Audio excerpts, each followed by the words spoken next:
So now in the last few years, have you noticed opinions shifting and changing at all on the topic Yes. of side chains, drive chains? What has that been like? Well, I've always had these predictions that, so the problem that Drivechain solves is this meta consensus problem. So it's like we have the blockchain makes consensus. Everyone's software agrees on what happened, but it doesn't make consensus about consensus. So that was the block size debate. Like what should the blockchain be doing? Whatever it is, we can program it so that that's what the blockchain does. But it can't help us because people disagree. So like large blockers were small blockers, a perfect example. But also Vitalik, who wanted Turing complete scripts, he wanted some kind of state machine with Ethereum. Vitalik was a writer. He was a founder of Bitcoin Magazine and a writer for Bitcoin Magazine. He was a big Bitcoiner. Mm-hmm. All these people are huge Bitcoiners, of course. Roger Ver was a very popular Bitcoiner. So almost all the people who left to do successful Zcash, that was like a Matthew Green zero coin thing or whatever. That was like, all that was Bitcoin stuff. It was all Bitcoin stuff. So everyone was 100% aligned in Bitcoin. But then this topic came up of what if we have a new feature and not everyone wants to upgrade? What do we do? And this was a vexing problem. And a lot of people decided, so Monero is a perfect example. The Monero people decided, listen, I'm not going to wait for Bitcoin to do ring signatures. That turned out to be very smart because, now it's like 8 years later and we don't have them, but Monero exists and now Monero has real users. So they thought 99% of the altcoins are scams, but some are created by people with a genuine creative spark and they just want something. They just think something's better. And if it was available to them on Bitcoin, they would have taken that route. They would never have made the altcoin in the first place. So this is the real tragedy, is that we didn't just do it like a year, or we didn't come to this concept like a year earlier, or that if I could go back in time, I think I would go straight to all the large blockers and I would explain to them in detail what is about to happen and why they're about to lose over the next 2 or 3 years and why they can't possibly win, which is something that I kind of suspected always in real time. But now, since I'm a time traveler, I'll know exactly what happens on every date and stuff like that. But I'll be able to sketch this out, and then they'll see that I'm more and more correct, and my status over there would rise. And then I would always be telling them, this is what you should do instead. You have optional large blocks, and it won't affect those people. Will still have their small blocks, and you'll have your large blocks, and you'll have the only disadvantage is you'll be in SPV mode, which is that's what they wanted anyway. They wanted everyone to have SPV mode, but I was like, this is perfect. You guys get large blocks in SPV mode. They get small blocks in full node mode. Everyone gets what they want. Don't do anything else. And so then that would probably have helped. And if you'd started early enough, then you could also have gotten ahead of the whole Ethereum thing. I think I would have ignored. Part of it was I thought the community was also interested in this task of keeping everyone together and making the project growing the tent forever.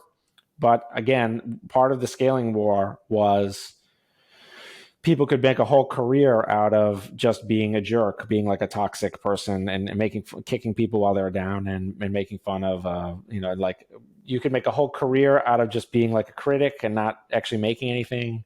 You could make a whole career out of just arguing a side well.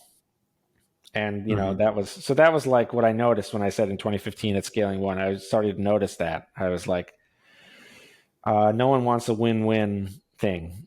They just want to do this thing. And then if you were blessed by the right people, you could raise money and you could get everyone wanted to buy a lot of Bitcoin at that time too. So if you could go to VCs and raise like $5 million, now it's like you're buying tons of Bitcoin. So this was like very attractive. No one wanted to cross any of the companies that had raised money, especially Blockstream was enormously prestigious. Gavin Andreessen tweeted, I don't even know if you know the Gavin Andreessen. You know who Gavin Andreessen is, right? Because I do, yeah. He seems like a big guy, so obviously. And he tweeted something like, if this amazing company offers you a job, you take it or something. And they had all this money. They had all these prestigious people working there. So I kind of just thought it would all work itself out. So the reality played out very weirdly. So like 2016, we had problems in the community, but that was the origin of blockchain, not Bitcoin, which is this insane distraction that like IBM blockchain. And this also made people think, like anyone who uses a blockchain, who uses the word blockchain or is just talking about blockchain technology is a complete fool and is the dumbest person in the room. So this was also bad for sidechains because the 2016 nonsense in the industry that trained people to think, okay, Bitcoin is the real thing and all this blockchain stuff is just a bunch of complete nonsense, which basically, again, like 99.99% of that was complete nonsense. But this trained people to just say, it's Bitcoin, not blockchain, and that was the origin of all that. So again, the toxicity had to ramp up to fight off all of this invading junk, but it wasn't. Sidechains got caught in the crossfire there, right? Exactly. Right. And then everyone hated the miners from the scaling war. So there was like kind of nothing to do. And after winning, this is a problem that we still have today. And it's deepened, I think, only. After winning the Blocksize war, the small block side has become very complacent and overconfident. They just think now this proves that all we have to do is nothing. And all we have to do is fight off the bad invading ideas we keep it pure. We fight off what it trained people to think is the good thing we did was we fought off the large block hard fork. And that's why the price went up. And all we have to do is keep fighting away all change, which would be xenophobic, and anything that changes the protocol at all, we have to fight it off. And that's why the price went up. And as long as we keep doing that, it will just go up, and then it'll eventually be, $20 million a coin, and we'll have hyper Bitcoinization.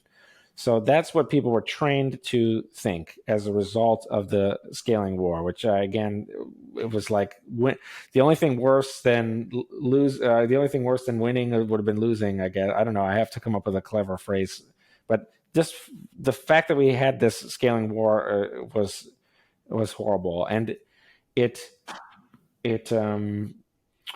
trained people to think that